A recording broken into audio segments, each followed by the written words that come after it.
அவர் பேசுகிற தேவன். கர்த்தர் யாரு? பேசுகிற தேவன் தான் நம் தேவன். நம்மோடு பேசுகிற தேவன்.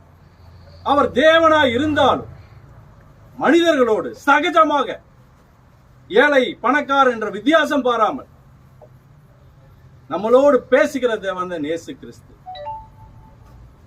அவர்கிட்ட கேட்கும் போது கண்டிப்பாக அவர் பதில் தருவார். நீங்க இந்த குடிசை பகுதியில் இருக்க வேண்டியவங்க அல்ல. உங்களுக்கு ஒரு ரிச் காட் ஜீசஸ் கிரைஸ்ட் இருக்கிறார். அந்த ரிச் காடோட பிள்ளைகள் நீங்க. You are the sons and daughters of Jesus Christ. நீங்கள் இயேசுவுக்கு பிள்ளைகள். நீங்கள் தரித்திரராய் இருப்பது இயேசு கிறிஸ்துவுக்கு பிடிக்காத ஒன்று. அவர் ஐஸ்வர்ய சம்பன்னர், அவர் ஐஸ்வர்யவான், அவர் ஒரு ராஜா. அந்த ராஜா வீட்டு பிள்ளைகள் எப்படி இருக்கும்? மாட மாளிகைகள் இருக்கும், ராஜ வஸ்திரம் உடுத்தணும், ராஜா வேலையை நீங்க பார்க்கணும். அப்படித்தான் ஆண்டவர் உங்களைய வச்சிருக்கிறார். ஆனா நீங்க அவர்கிட்ட இருக்கிற ஞானத்தை யூஸ் பண்ணல, அவர்கிட்ட நீங்க ஜெபம் பண்ணல. ஆண்டவரே என்னை உயர்த்துங்க, ஆண்டவரே என்னை மேல தூக்கி விடுங்க அப்படி நீங்க கேட்டீங்கன்னா ஆண்டவர் உங்களை தூக்கி விடுவார். அவர் தாழ்ந்தவன் என்று ஒருவரையும் பார்ப்பதில்லை. அவர் ஒவ்வொருவரையும் ராஜாவாக ராஜாத்தியாக உயர்த்தி பார்க்கிற பரிசுத்த தேவன்.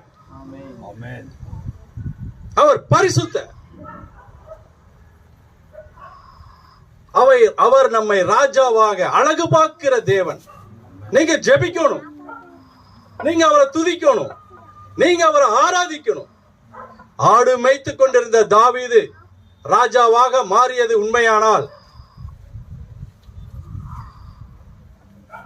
உங்களை அவர் உயர்த்துவது அதிக நிச்சயம்.